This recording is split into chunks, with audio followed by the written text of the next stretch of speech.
Kita ke informasi berikutnya, pemirsa. Pengadilan Tindak Pidana Korupsi pada Negeri Jakarta Pusat menggelar sidang perdana terhadap 15 orang terdakwa atas dugaan pemerasan atau pemungutan liar di lingkungan rutan KPK. Jaksa penuntut umum pun membacakan surat dakwaan terhadap para terdakwa. Dalam dakwaan yang disusun secara terpisah dan dituangkan dalam 2 surat dakwaan, JPU menerangkan soal peran 8 orang terdakwa terlebih dahulu. Di antaranya Kepala Rutan KPK Ahmad Fauzi, PNS yang ditugaskan PLT Kepala Rutan Deden Rokendi, petugas KPK Hengki, PLT Cabang Rutan Ristanta, hingga 4 orang petugas rutan lainnya yaitu Eri Angga Permana, Sopian Hadi, Agung Nugroho, dan Rahman Hakim.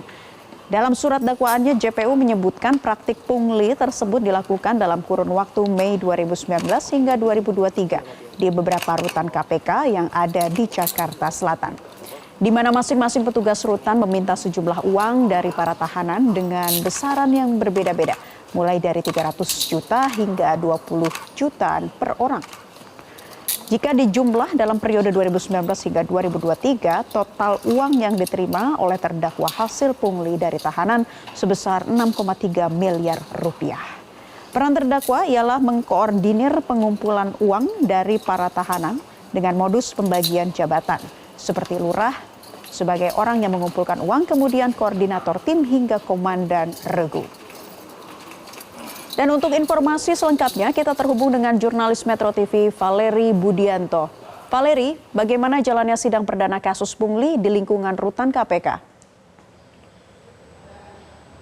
Ya, Naila, sidang perdana kasus pungli di rutan KPK telah selesai digelar. Tadi sidang ini dimulai sekitar pukul 10 waktu Indonesia Barat dengan agenda pembacaan surat dakwaan.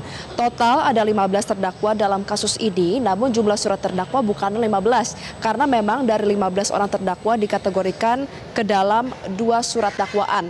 Hal ini dibuktikan dari jumlah perkara yang terregister dalam laman resmi SIPP yang menyebutkan memang ada 2 perkara. Untuk perkara yang pertama, surat dakwaan pertama mengakomodir 8 terdakwa, sedangkan untuk surat dakwaan yang kedua di perkara yang kedua ada sebanyak 7 terdakwa.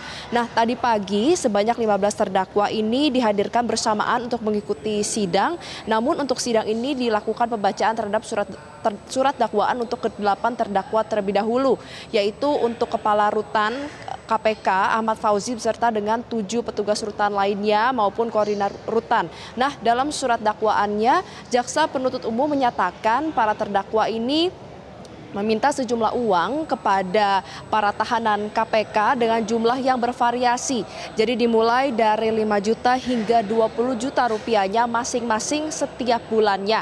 Para terdakwa ini menyebutkan bahwa mereka mengkoordinir sejumlah uang karena memang mereka ini ada modusnya untuk pembagian jabatan. Nah, jadi juga ditargetkan dalam 1 bulan para terdakwa dan juga para tahanan ini diwajibkan untuk mengumpulkan uang sejumlah secara total 80 juta rupiah per bulannya, di mana total 80 juta rupiah per bulan itu akan dibagikan kepada para terdakwa. Namun pembagiannya tidak secara merata, jadi sesuai dengan jabatan dari para terdakwa. Apabila kepala rutan atau disebutnya sebagai komandan, maka bisa mendapatkan besaran sekitar belasan juta per bulan, sedangkan untuk besaran terendah dari pembagian 80 juta per bulan adalah sekitar 500 rupiah per bulannya.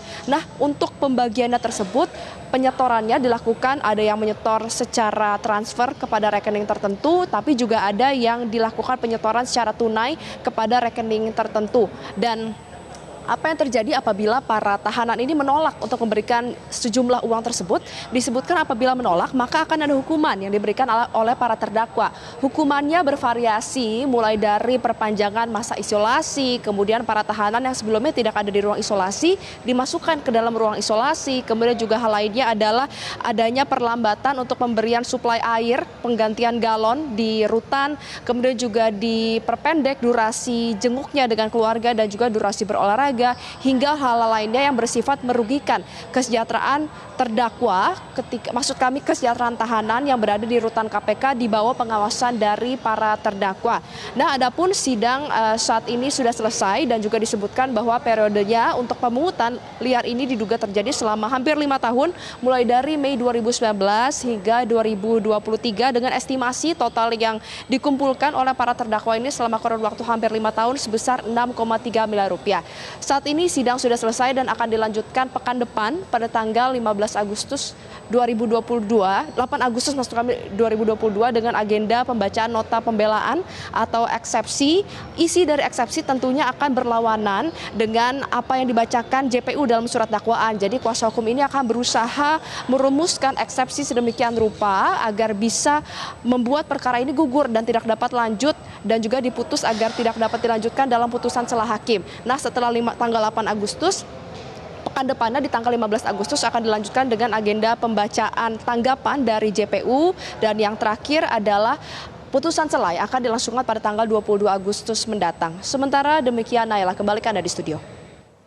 Valeri Budianto dari PNTV Kor Jakarta. Terima kasih atas informasi Anda dan selamat bertugas kembali. Jelajahi cara baru mendapatkan informasi. Download Metro TV Extend sekarang.